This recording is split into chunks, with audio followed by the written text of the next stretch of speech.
बच्चों, अब हम साइंस के नेक्स्ट एमसीक्यू के बारे में बात करेंगे, जो इलेक्ट्रिसिटी के चैप्टर के बारे में है। और अभी तुम्हारे जो करंट चैप्टर 12 में है, मतलब चैप्टर नंबर लेसन नंबर 12 में है।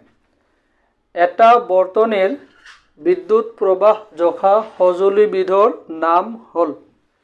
An instrument measures electric current in A circuit called. एक यंत्र जो विद्युत परिपथ में विद्युत धारा को मापता है उसे कहा जाता है। ये क्वेश्चन तुम लोगों को ऐसे ही किताबों में मिल जाएगा कि विद्युत धारा को मापने के लिए, करंट को मापने के लिए कौन सा इंस्ट्रूमेंट का यूज़ किया जाता है। तो बच्चों, हम सभी को पता है हमारा यहाँ पर जो सही ऑप्शन होने वाला है वो होगा नंबर 2, एमीटर।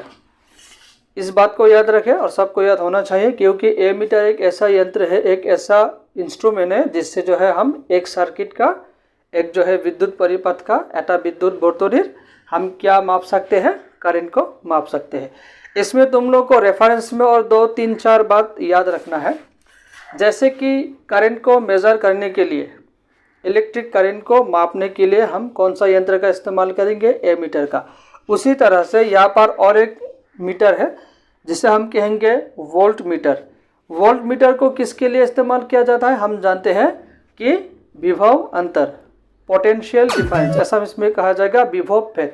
तो विभव भेद को मापने के लिए इस यंत्र का इस्तेमाल किया जाएगा।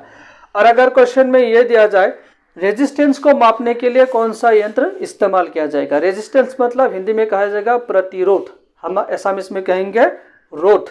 तो रोध को मापने के लिए कौन सा हम यंत्र इस्तेमाल करेंगे, इंस्ट्रूमेंट हम इस्तेमाल करेंगे, तो उसके लिए सही जवाब होगा ओम मीटर, राइट। और यहाँ पर जो आप लोग को दिखाई दे रहा है वाट मीटर। हम सभी जानते हैं कि इलेक्ट्रिसिटी में हम जो एक इस्तेमाल वाट का इस्तेमाल करते हैं पावर।